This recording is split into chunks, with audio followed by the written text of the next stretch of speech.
A very good morning, my dear students. So this is Nalini Singh and I'm your PhD teacher, and today we are going to start chapter 10, which is related to financial market. So in this chapter we are going to learn about financial market जहाँ पे हम financially transaction होता है, जिसमें हम that place जहाँ पे हमें लॉन्ग टर्म फंड प्रोवाइड होता है.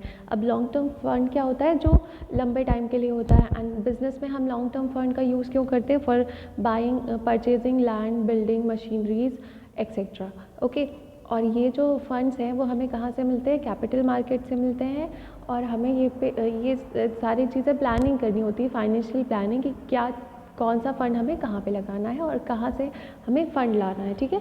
तो जो लॉन्ग टर्म फंड होते हैं वो हमें शेयर से, इक्विटी शेयर्स, प्रेफरेंस शेयर्स के थ्रू मिलता है, डिवेंचर से मिलता है, जहाँ पे हमारे बिजनेस में कैपिटल हमको मिलती है फॉर ए लॉन्ग टर्म, और उसके बदले हम क्या देते हैं? डिविडेंड. तो फाइनेंस मार्केट वो कैपिटल मार्केट जहाँ से हमें लॉन्ग टर्म फंड प्रोवाइड होता है. Okay. So let us start. Financial market, इसको हम कैपिटल मार्केट भी बोलते हैं, is the market where transaction is long term fund take place, where fund for long period are obtained and supplied, as against the market for long term fund, a money market deals in short term market. तो यहाँ पे इसके बाद भी हम money market के बारे में पढ़ेंगे. तो मनी मार्केट सिर्फ शॉर्ट टर्म लोन प्रोवाइड करता है, जो कि 6 महीने से 12 महीने, मतलब 1 साल तक के लिए होता है. ठीक है. The term capital market refers to all the institutional arrangement and facilities relating to the lending and borrowing of term fund.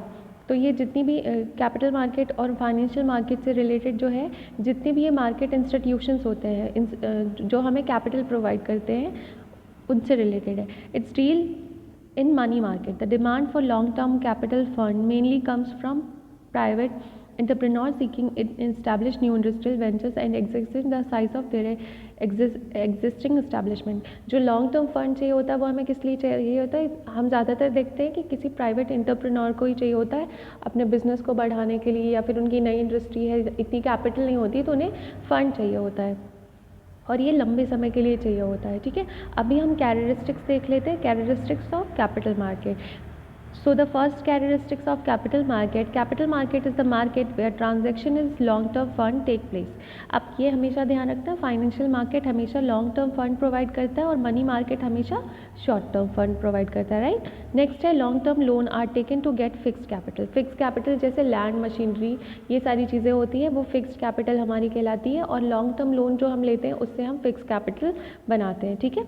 In capital market shares, debenture and security are bought and sold. Capital market में हम क्या करते हैं? Securities, shares, debenture, bonds, ये सारी चीज़ें खरीदते और बेचते हैं. Capital market arrange capital in large scale. यहाँ पे कैपिटल मार्केट में हमें ज़्यादा मात्रा में कैपिटल अरेंज हो पाती है. Capital market in emerging and well organized, ये वेल ऑर्गेनाइज्ड मार्केट है. The capital market help to mobilization of resources. Capital market consists of different institutions having their own interest and limitation. Capital market boosts the industrial, agricultural, commercial, social and political development of the country. It's a barometer of national growth and dynamic economy. The capital market and its activities are much influenced by the policy of the government. Now, there's a two parties of capital market. First is lender and a borrower. In a person, government, semi-government organization, commercial and industries companies comes. Lender में ये सारे लोग आते हैं. Borrower में कौन आते हैं? Commercial bank, industrial, financial corporations, individuals, bankers etcetera. Now we come to the types of capital market. आप ध्यान रखिए हम किसका टाइप देख रहे हैं? कैपिटल मार्केट का. So there is a two types. One is organized and unorganized. Organized मतलब जो वेल ऑर्गेनाइज्ड, वेल फ्रेम्ड रहता है, जो सारी चीज़ें सही काम करती है, that is organized. Unorganized organized का उल्टा. सो ऑर्गेनाइज्ड में क्या क्या आते हैं? Reserve Bank of India, State Bank of India, different nationalized bank, financial institution, post office, saving bank. हम जनरली देखेंगे ये सब क्या है? गवर्नमेंट सेक्टर्स हैं जो कि वेल ऑर्गेनाइज्ड हैं. ये ऑर्गेनाइज इसलिए क्योंकि इनके पास पर्याप्त कैपिटल है. नेक्स्ट है अनऑर्गेनाइज्ड. सो इसमें क्या क्या आएंगे? कैपिटल मार्केट में इंडिविजुअल्स बैंक आएंगे, merchant, personal, investment institution etcetera. Now we come to the importance of capital market. Capital market की इंपॉर्टेंस क्या क्या है? तो ये फाइनेंस की नीड को पूरा करता है, मोबिलाइजेशन, रिसोर्सेज को मूव करता है, saving tendency in public in credit. Public जो है, जो नॉर्मल पब्लिक है, वो क्या करती है, सेविंग को बचाकर इन्वेस्ट करती है, तो सेविंग टेंडेंसी को भी ये इंक्रीज करता है, क्रिएट करता है। नेक्स्ट है the main of the capital market is the Reserve Bank of India which is the main of all the bank. It is facilities credit control. ये क्रेडिट कंट्रोल करता है, कौन करता है, reserve Bank of India. Capital market boost the industrial, agriculture, commercial, social, political development of the country. क्योंकि capital market से हमें long term fund, ज़्यादा मात्रा में फंड प्रोवाइड होता है, जिससे कि डेवलपमेंट होता है, क्या इंडस्ट्री का होता है, commercial, social and political development होता है, etcetera. Different form of organization required capital, it is fulfilled by the capital market. कई डिफरेंट ऑर्गेनाइजेशन, जो हमने पढ़ा है, कई तरह के ऑर्गेनाइजेशंस होते हैं, उनको कैपिटल की रिक्वायर्ड होती है, और ये उनकी रिक्वायरमेंट कहाँ से पूरी होती है, in the capital market. Next है due to organise capital market interest rate remain same.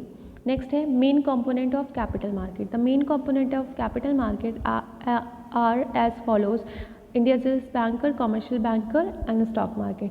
सो ये जो हमने पढ़ा है, इंपॉर्टेंस ऑफ कैपिटल मार्केट पढ़ा है। उससे पहले जब हमने कैपिटल मार्केट के टाइप्स पढ़े हैं, so there was 2 types, organized and organized. Now we are come to the primary and secondary market. यहाँ पे 2 तरह के मार्केट है, प्राइमरी और सेकेंडरी।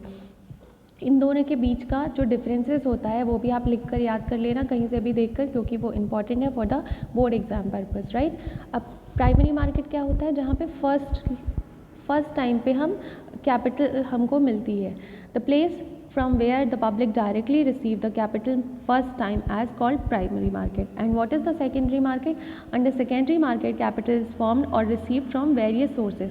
Another sources जो प्राइमरी के अलावा जो भी सोर्सेज है, उससे कैपिटल मिल रही है, ठीक है, in a capital market. So it is invested, these process is called secondary market. Now the next is money market. अभी हमने कैपिटल मार्केट के बारे में पढ़ा है, जो हमें लॉन्ग टर्म फंड प्रोवाइड करता है।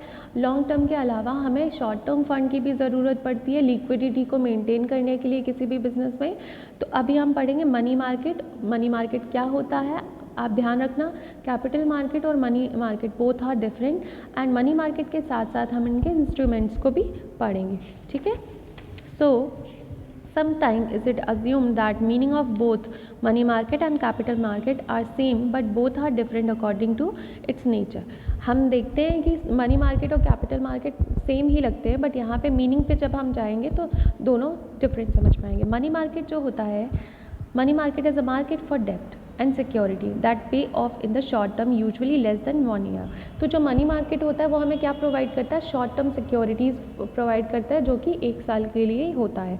Now we come to the instrument. इसके इंस्ट्रूमेंट्स क्या क्या होते हैं, treasury bill, commercial paper etcetera. Now we are going to start in its instrument and given as follows. तो these are the instrument of money market, जो कि short term period के लिए ही होता है।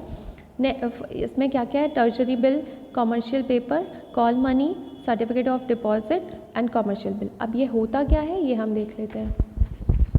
So the first is treasury bill. A treasury bill is basically an instrument of short-term borrowing by the government of India maturing is less than 1 year. They are also known as zero coupon bond issued by the Reserve Bank of India on behalf the central government to meet in short-term requirement of fund.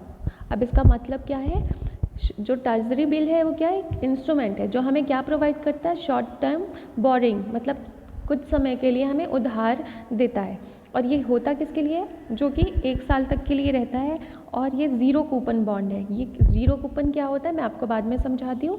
ये issued कौन करता है, by the Reserve Bank on behalf of central government. Central government के behalf में Reserve Bank इसको issue करता है for providing short term borrowing capital, right. Now next, treasury bill are issued in the form of promissory note. तो एक treasury bill जो होता है वो क्या होता है, एक प्रोमिसरी नोट होता है, right. They are highly liquid and have assured yield and negligible risk of default. They are issued at a price which is lower than their face value and repaid at par. इसका क्या मतलब है, they are issued at a price which is lower than their face value. जो उसकी face value होती है उसके lower price में इशू किया जाता है, ठीक है। अब इसका जो मार्जिन बचता है वो हमको इंटरेस्ट दिलाता है। यहाँ पे हमें ज़ीरो कूपन का मतलब किसी भी तरह का किसी भी तरह का आप जब किसी को लोन देते हो तो कुछ टाइम बाद आपको क्या मिलता है, इंटरेस्ट के साथ रिसीव होता है, लेकिन यहाँ पे किसी भी तरह का इंटरेस्ट रेट नहीं मिलता है, ठीक है। यहाँ पे मिलता है the difference is between the price at which the treasury bill are issued and their redemption value is the interest receivable. जो हमने दिया है और उसके बदले जो लौटाना है, जो वापस आता है, उसके बीच का जो डिफरेंस होता है वो होता है, ठीक है। Treasury bill are available for a minimum amount.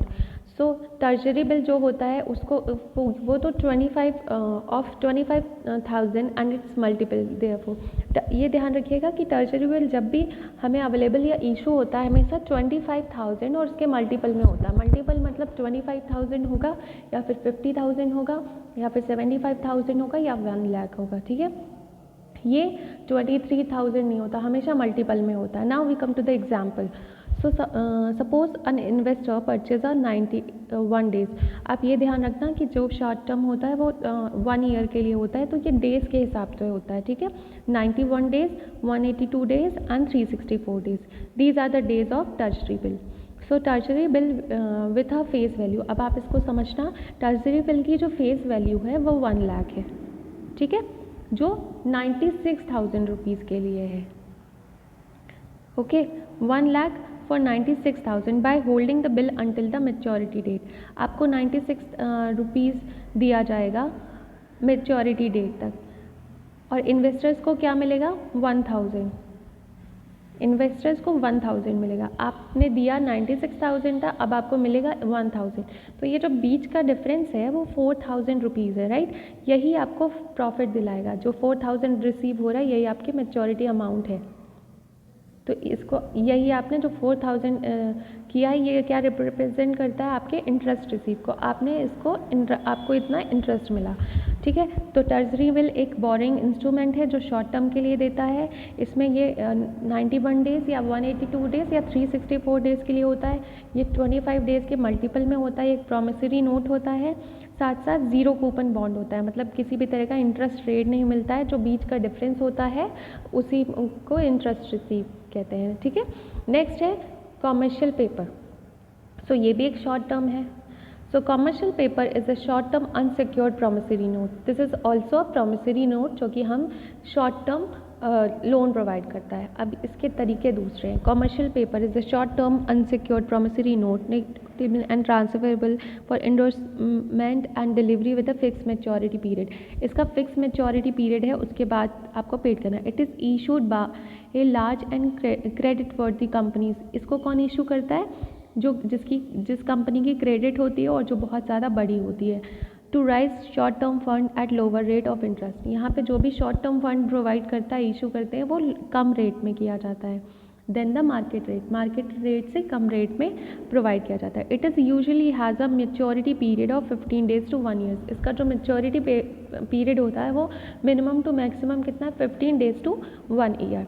Issuance of commercial paper is an alternative to bank borrowing for large companies that are generally considered to be financially strong.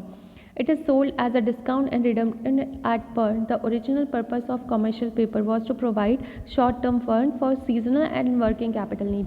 किसी सीज़न में या किसी पर्टिकुलर टाइम में जब आपको ज़्यादा fund की ज़रूरत है, तब इस तरह की कंपनी आपको इंटरेस्ट रेट कम देकर शॉर्ट टर्म लोन प्रोवाइड करती है। For example, companies use the instrument for purpose such as bridge finance. ये एक तरह के ब्रिज का काम करती है। Suppose a company need long term finance to buy some machinery. आप सपोज करो कि एक कंपनी है जिसको लॉन्ग टर्म फाइनेंस चाहिए किसी मशीनरी को खरीदने के लिए। In order to raise the long term fund is the capital market, the company will have to incur flotation cost associated with flaunting of unissuing and brokerage commission, printing of application and advertisement। इसके लिए चाहिए machinery, जो machinery खरीदने के लिए long term fund चाहिए। अब हमें जो इन सारी चीज़ों के लिए फ्लॉन्टिंग चाहिए, फ्लॉन्टिंग कॉस्ट, तो इसके लिए हमें कहाँ से फंड मिलेगा, कॉमर्शियल पेपर के through. Now the next is call money. अब कॉल मनी क्या होता है, Call money is a short-term finance repayable on demand with a maturity period of 1 day to 15 days. इसका maturity period होता है 1 days to 15 days.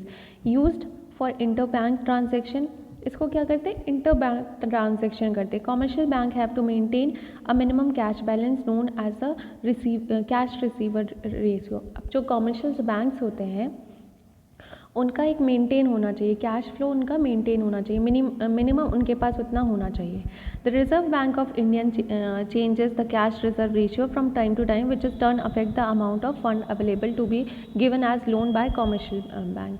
अब जो interest Reserve Bank of India है वो चेंज करती रहती है, जितना भी रिजर्व कैश रिजर्व रेशियो, तो उसको टाइम टू टाइम क्या करना होता है, मेंटेन करना पड़ता है, जो कि अफेक्ट करती है लोन के लिए। तो जब इसको मेंटेन करने के लिए क्या करती है, बैंक किसी अदर बैंक से कुछ टाइम के लिए 10 से 15 दिन के लिए फंड लेती है। The interest rate paid on call money loan is known as the call rate. अब जो इंटरेस्ट पेड करती है उसको क्या बोलते हैं, कॉल रेट बोलते हैं। It is highly volatile rate that varies from day to day and sometimes even from hour to hour. कभी कभी इसको घंटों के लिए भी लेना पड़ता है। There is a invest relationship between call rate and other short term money market instrument such as certificate of deposit. एक तरह का certificate of deposit and commercial paper के जैसा ही है ये, और जो इसमें मिलता है रेट मिलता है interest rate, that is called call rate. Now the next is certificate of deposit. So certificate of deposit को हम सीडी के नाम से भी जानते हैं। ये क्या है, एक अनसिक्योर्ड शॉर्ट टर्म इंस्ट्रूमेंट है issued by commercial bank and development financial institute.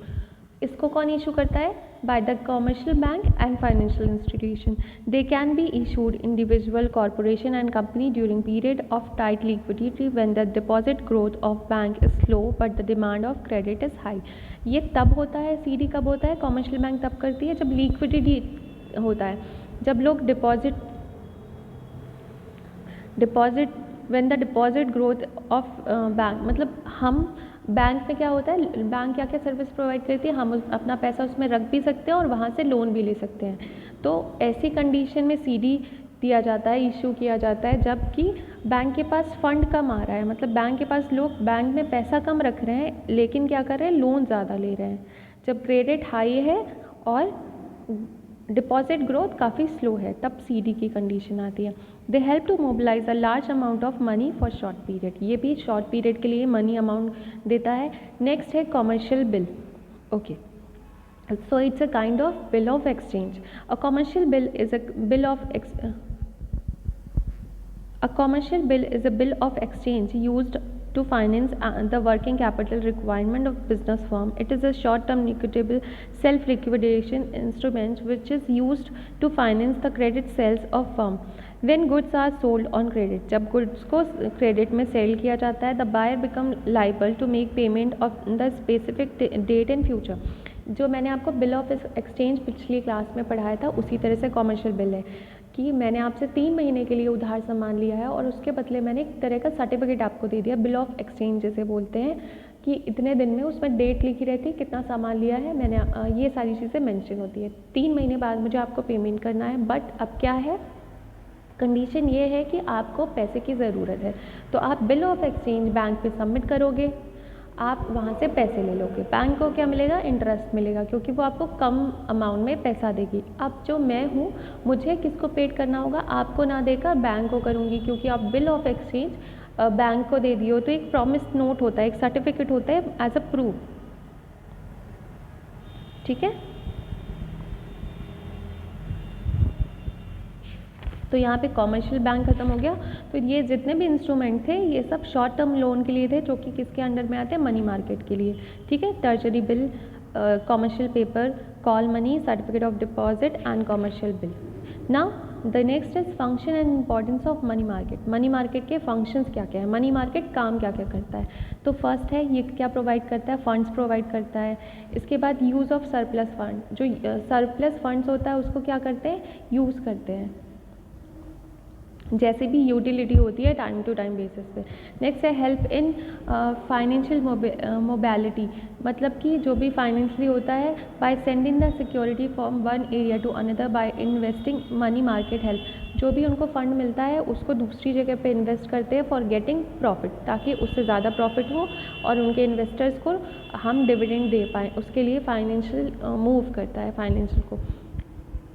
Next है equilibrium between demand and supply, मतलब डिमांड, मनी मार्केट क्या करता है, डिमांड और सप्लाई को, जब डिमांड होती है तो मनी प्रोवाइड करता है और सप्लाई को पूरा करता है, तो ये संतुलन बना के रखता है, बैलेंस क्रिएट करके रखता है डिमांड और सप्लाई के बीच में। नेक्स्ट है economy in the use of cash, cash का यूज़ करने के लिए इकोनॉमी है। The use of cash is properly performed through money market. The producers of this market is not complex that why unnecessary expenses. यहाँ पे money market में क्या होता है, जो कैश के अननेसेसरी एक्सपेंसेस होते हैं उसको बचाता है। नेक्स्ट है not required to take credit from bank. अब आपको जब क्रेडिट उधार यहाँ से मिल जा रहा है मनी मार्केट और कैपिटल मार्केट से, तो आपको क्या करना है, बैंक से क्रेडिट लेने की रिक्वायरमेंट ख़त्म हो जाती है। नेक्स्ट है help in framing monetary policy, monetary policy को फ्रेम करने के लिए मनी मार्केट हेल्पफुल होता है। Now we come to the other importance, money market provides an opportunity to offset the lending and borrowing of the money, it is help of bringing liquidation balance in economy. हमारे economy में क्या बनाता है, liquidation बनाता है, cash flow outflow जो होता है उसको मेनटेन करके रखता है, ये सेफ होता है, सिक्योर होता है। ओके तो ये थे importance of money market, money market जो की जो फंक्शंस एंड इम्पॉर्टेंस है। After that the next topic is about stock exchange, इसको हम एक्सचेंज मार्केट और शेयर मार्केट भी कहते हैं। अब स्टॉक एक्सचेंज क्या होता होगा, यहाँ पे जो हमारे सिक्योरिटीज़ हैं उसको हम एक्सचेंज करते हैं, डिस इन्वेस्टमेंट भी कह सकते हैं। तो पहले हम इसको रीड कर लेते हैं simply. So simply stated the stock exchange is a market for the purpose and sales of industrial and financial securities. Stock exchange एक ऐसा मार्केट है जहाँ पे आप परचेस और सेल्स कर सकते हो इंडस्ट्रियल्स और financially securities. It is the place where anybody who wants to buy a particular security can find an immediate seller। ये एक ऐसा प्लेस है जहाँ पे आप अपनी सिक्योरिटी को बेच सकते हो तुरंत के तुरंत, आपको सेलर या ख़रीदना चाहते हो तो तुरंत आपको सेलर भी मिल जाएगा, और anybody who wants to sell his holding can find a buyer at a reasonable price. मतलब ये एक ऐसा मार्केट है जहाँ पे हम अपनी सिक्योरिटीज़, शेयर्स, डिबेंचर, बॉन्ड्स और भी जितने भी इंस्ट्रूमेंट्स होते हैं उनको अगर हम बेचना चाहते हैं तो यहाँ पे हमें बहुत सारे कस्टमर भी मिल जाएंगे और सेलर भी। अगर हम ख़रीदना चाहते हैं तो हमें बेचने वाला मिल जाएगा, बेचना चाहते हैं तो ख़रीदने वाले मिल जाएंगे। The security dealt in at a stock exchange included are the shares and debentures of public company already issued by them, government securities and the bond and debenture issued by municipal bodies on port trust। The Security Contract Regulations Act of 1956, जो भी regulatory होता है इसमें act कौन सा follow होता है, The Security Contract Act of 1956 define a stock exchange as an association organization। ये एक ऐसा ऑर्गेनाइजेशन है, इंडिविजुअल बॉडी है, whether incorporated or not, for the purpose of assigning, regulating और controlling business in buying, selling and dealing in security। तो ये एक ऐसा मार्केट है जहाँ पे द सिक्योरिटी कॉन्ट्रैक्ट 1956 चलता है। स्टॉक एक्सचेंज एक ऑर्गेनाइजेशन है जो इंडिविजुअल काम करता है, एक इनकॉर्पोरेटेड है जो कि रेगुलेटिंग को बनाता है, बाइंग और सेलिंग सिक्योरिटीज़ के बाइंग और सेलिंग को, कैपिटल मार्केट को कंट्रोल करता है और बाइंग और सेलिंग करता है और डील करता है with the securities. So there is a some recognized stock exchange in India. India में कुछ स्टॉक एक्सचेंज मार्केट के नाम दिए हुए हैं, ये आप पढ़ लेना। And the next is advantage of stock exchange. Stock exchange जो मार्केट है उसके एडवांटेज क्या क्या है। So the first advantage, the stock exchange is essential a market for existing security. This market is continuously available for the conversion of securities in cash and vice versa। कोई भी solid है, securities है हमारे जैसे shares, उसको cash में convert करना है तो हम तुरंत के तुरंत यहाँ पे कर सकते हैं, क्योंकि हम उसको बेचेंगे तो उसके बदले में हमें कैश देगा। The stock exchange insist the price at which bargain are made shall be recorded and made public. जो भी स्टॉक एक्सचेंज का प्राइस होता है वो पब्लिक और रिकॉर्डेड होता है। The stock exchange protect the interest of investors. जो स्टॉक एक्सचेंज मार्केट होता है, जो इन्वेस्टर्स होते हैं उनके इंटरेस्ट को प्रोटेक्ट करता है, कोई भी किसी तरह का फ्रॉड नहीं कर सकता है, और जो रूल्स रेगुलेशंस होते हैं उसको भी मेंटेन करके रखता है। A company which want its securities to be quoted and traded on a stock exchange has to get it enrolled on the official trading list of particular exchange. Through the rules and requirements, stock exchange exercise hold some influence on the management and working companies in the public interest. It offers to capital opportunity to flow into the most profitable channel. Stock exchange play a very active part the capital formation in the country. Capital formation के लिए ये helpful होता है, capital के flow के लिए कई सारे अपॉर्चुनिटी देता है, प्रॉफिटेबल चैनल क्रिएट करता है, सेविंग को बढ़ाता है, इन्वेस्टिंग करता है, रिस्क से बचाता है, इन्वेस्टर्स के इंटरेस्ट को सेव करके रखता है, रूल्स रेगुलेशंस को मेंटेन रखता है, कैपिटल मार्केट में कंट्रोल रखता है. तो ये सारे एडवांटेज हैं स्टॉक एक्सचेंज के. नेक्स्ट है importance of stock exchange. Important क्या है? It is no extra to say that the stock exchange is a past has played a virtual role in building the modern world. Modern world में stock exchange का काफ़ी ज़्यादा importance है country के development के लिए. जैसे रेलवे हो गया, माइंस, प्लांटेशन, इंडस्ट्रियल, कॉमर्शियल, इन सब के लिए बहुत हेल्पफुल हुआ है. It is a growth conscious world of today. It has become more than hard center of new economy. जो नई इकोनॉमी है उसका हार्ड है, सेंटर ऑफ हार्ड है. The stock exchange play a critical role in promoting the role of capital formation. Capital formation के लिए ये काफ़ी क्रिटिकल रोल प्ले करता है. इफेक्टिव मोबिलाइजेशन, सेविंग को बढ़ाता है. It in undeveloped economy not only in the volume of saving low but a large part of it increased consumption and is hoarded. The stock exchange promotes condition which take care some of inhibited factors. There is hardly an convert over the stock exchange begin market for existing securities and does not provide ultimate shelter to new issue. The stock exchange facilities an investors to shift from one time of invest to another according to the invest priorities without any significant variations in real value. The next is function of stock exchange. जो stock exchange होता है उसके functions क्या होते हैं? ये क्या करता है? फिक्स्ड मार्केट है. ये fix establishment of fixed market. Fixed market को इस्टेब्लिश करता है. लिक्विडिटी ऑफ कैपिटल, जो कैपिटल होता है उसकी लिक्विडिटी को बना के रखता है. इवैल्यूएशन करता है कैपिटल मार्केट, स्टॉक में मार्केट शेयर्स का इवैल्यूएशन करता है. ये नई कैपिटल के फॉर्मेशन के लिए, नई कंपनी में कैपिटल बनाने के लिए हेल्पफुल होता है. बिजनेसमैन को कई सारी इन्फॉर्मेशन प्रोवाइड करता है. इसका कंट्रीब्यूशन होता है for the economic development and growth. Protection of securities, जो इन्वेस्टर के सिक्योरिटीज़ है उनको प्रोटेक्शन देता है. पब्लिकेशन का काम करता है, मतलब जो भी स्टॉक एक्सचेंज से रिलेटेड जितनी भी इंफॉर्मेशन है उसको पब्लिक करता है. पैदा है मैगजीन्स में, डेली न्यूज़पेपर में, डायरेक्टरीज में, etcetera. Now the next is NSEI, National Stock Exchange of India. So the National Stock Exchange of India was established in the form of public limited company in 13 November 1992 with a paid up capital of 25 crore. तो NSEI का full form है national stock exchange in India. ये India की stock exchange company है जो कि कब establish हुई थी? 30 नवंबर 1992 में. इसकी पेड अप कैपिटल 25 करोड़ है. और it's recognize as a stock exchange under the security contract act 1956 in April 1993. इसका कॉन्ट्रैक्ट एक्ट 1956 है जो कि अप्रैल 1993 में हुआ था. NSEI commenced operation in the wholesale debt market segment in June 1994. The capital market segment commenced operation in November 1994 and operation in segment commenced in June 2002. It is an exchange where business is carried on the security of the money medium and large size companies. यहाँ पे जो भी securities दी जाती है किसको दी जाती है? Large size, medium and large size companies को दी जाती है. And the government securities on the basis of transaction on securities done on NSEI. ये इसमें दो तरह के डिविडेंड होते हैं. फर्स्ट है होलसेल डेप्ट market and capital market segment.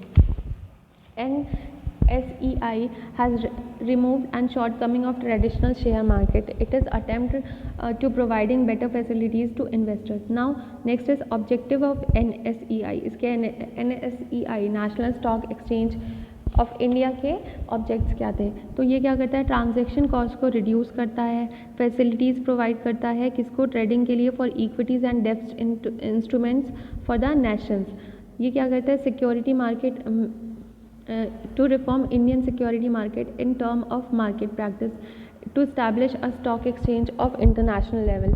It aim at a settlement of securities deal with short period through easy and quick process, to set up the agenda for useful and effective change in the securities market. Now the next is trading process of on NSEI, placing the order.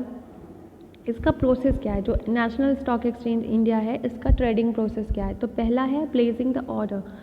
तो जो भी आपको information चाहिए securities के से related information, like company का नाम, number, time, फिर conveying the message to computer, जो भी आपको इन्फॉर्मेशन चाहिए वो आपके नंबर पे कंप्यूटर पे इन्फॉर्मेशन आएगी। उसके बाद मैचिंग, जो भी आप के डील के हिसाब से मैच करता है उससे वो मैच प्रोसेस होगा। उसके बाद आपके ऑर्डर को एक्सेप्ट किया जाएगा, उसके बाद डिलीवरी और पेमेंट का प्रोसेस होगा। नेक्स्ट है उसी तरह से जो कि स्मॉल कंपनी के लिए बनाया गया है, over the counter exchange of India OTCE, इसका इस्टेब्लिशमेंट हुआ है। The OTCEI was establish under section 25 of the company act 25 under section में इसका इस्टेब्लिशमेंट हुआ है 1956 इन अक्टूबर 99। इसमें कौन कौन सी चीज़ें आती है? ISI, UTI, IDBI, IFCI, GIC, life insurance corporation, LIC etcetera. SBI Capital Market Limited and Can Bank Financial Service Limited are the promoter of OTCE. इनके promoters कौन है? Can Bank Financial Service Limited, SBI Capital Market Limited, ठीक है। The need of OTCE was felt due to the existence of large number of new and small companies which remains unnoticed and their shares and remained largely untraded. The OTCE is a completely computerized in which buying and selling securities is absolutely transparent. Now control कौन करता है? The function and activities of OTCEI is under the supervision of Government of India and SEBI. जो OTCEI के जो भी functions और activities को control करता है वो गवर्नमेंट है एंड उसके बाद कौन है? SEBI. Now we come to the objective of OTCEI। तो to maintain the liquidity in the securities small companies, ये क्या करता है? लिक्विडिटी को मेंटेन करता है इन द स्मॉल कंपनीज क्योंकि वो फंड प्रोवाइड करता है। It's providing speedy solution in the problem of investors, जो इन्वेस्टर्स होते हैं उनके जो भी प्रॉब्लम्स होते हैं उनको बहुत जल्दी शॉर्ट आउट करता है। ट्रांसपेरेंसी बना के रखता है ट्रांजेक्शन में। To bring the stock exchange with the reach of the ordinary man, to provide facilities for listing of small company, ये स्मॉल कंपनीज़ की लिस्टिंग की फैसिलिटीज़ भी प्रोवाइड करता है। नेक्स्ट है प्रोसेस ऑफ ट्रेडिंग OTCI, इसका OTCI का process क्या है? तो है इनिशियल अलॉटमेंट, जो पहला होता है अलॉटमेंट होता है। उसके बाद क्या होता है? Buying in the secondary market, इसको क्या करते हैं? बाइंग शेयर्स लिस्टेड निकाला जाता है इन द सेकेंडरी मार्केट। उसके बाद जो सेकेंडरी मार्केट से बेचा जाता है, selling in the secondary market, जिसे भी चाहिए है। Next depository service and demat account. तो ये जो डीमेट अकाउंट होता है एक तरह से बैंक की तरह होता है। बैंक क्या करती है? हमारे पैसों को सेव करके रखती है। तो जो डीमेट अकाउंट होता है डिपॉजिटरी सर्विस, एक तरह का बैंक होता है जो हमारे शेयर्स को ऑनलाइन सेफ्टी देता है, उसको रखता है ऑनलाइन, जितने भी तरीके होते हैं। The trading produce involve the, जो इसमें डीमेट अकाउंट में जो ट्रेडिंग प्रोसेस होता है वो क्या होता है? Selection of A broker, register होना चाहिए। जितने भी स्टॉक एजेंट्स होते हैं, ब्रोकर्स होते हैं, SBI के थ्रू उनका रजिस्टर होना चाहिए उन्हीं को, क्योंकि अगर रजिस्ट्रेशन नहीं है तो हम उस एजेंट पे ट्रस्ट नहीं कर सकते। साथ ही साथ उसकी इन्फॉर्मेशन नहीं होगी, अगर गलत इन्फॉर्मेशन दे के गया है तो वो हमारी सिक्योरिटीज़ के साथ फ्रॉड भी कर सकता है, हमारे साथ चीटिंग कर सकता है। इसलिए सिलेक्शन ऑफ ब्रोकर, आप पहले सेलेक्ट करोगे ब्रोकर कौन है, फिर वो क्या होगा, उसके बाद क्या ज़रूरी है कि आपका डीमेट अकाउंट होना चाहिए। जब आपका डीमेट अकाउंट हो जाएगा तो प्लेसिंग द ऑर्डर, आपके ऑर्डर को प्लेस किया जाएगा। ये सारी चीज़ें कौन कराएगा? आपका एजेंट, जो भी सेलेक्ट किया, और उसके बदले वो कमीशन लेगा। एग्जीक्यूटिंग द ऑर्डर, जब सेलेक्ट हो जाएगा फिर आपकी एग्जीक्यूट किया जाएगा आपके ऑर्डर को, फिर वो सेटलमेंट होगा। ये सेटलमेंट दो तरह के होते हैं, एक तो तुरंत के तुरंत हो जाता है, एक इन अ वीक में होता है ऑन द स्पॉट सेटलमेंट, जो कि it mean settlement is done immediately and on spot settlement for T+2 rolling settlement. This means any trade taking place on Monday get settled by Wednesday, मतलब 2 दिन में हो जाता है. फॉरवर्ड सेटलमेंट जो कि 5 to 7 डेज में होता है. Now the last topic is, this is also a very important topic which is related to securities and exchange board of India, जिसको शॉर्ट फॉर्म में हम सेबी बोलते हैं. प्रीवियसली आपने इसको कई बार पढ़ा होगा. तो सेबी का जो फुल फॉर्म है वो क्या है? Security and exchange board of India. So ये क्या है? इन्वेस्ट है जो कि रूल्स रेगुलेशंस बनाता है. तो पढ़ते हैं क्या है SEBI. In the last few decades the India capital market had witnessed unpredictable boom. The interest of common people increase towards capital market after the implementation of liberalisation policy by the government in the economic field. It was considered necessary for healthy growth of capital market to protect investors right and prevent trading malpractice. So इसका establishment कब हुआ? 12 April 1988. On 21 Feb 1992 was a given statutory recognize SEBI का. ठीक है. अब आप देखोगे कुछ दशक से तो लोग अपना इन्वेस्टमेंट बैंक में ना करके कहाँ करते हैं? कैपिटल मार्केट में. और ये बढ़ता चला जा रहा है. अब जब ये चीज़ें बढ़ती जा रही है तो ध्यान भी देना ज़रूरी है, कहीं फ्रॉड ना हो जाए, कोई चीटिंग ना करे या फिर कोई किसी के साथ गलत ना करे. तो ये सबको मेंटेन करने के लिए, कंट्रोल करने के लिए जो भी कंट्रोल होता है वो कहाँ होता है? सेबी. और जो भी रूल्स रेगुलेशन बनाए जाते हैं कैपिटल मार्केट से रिलेटेड वो सेबी बनाती है.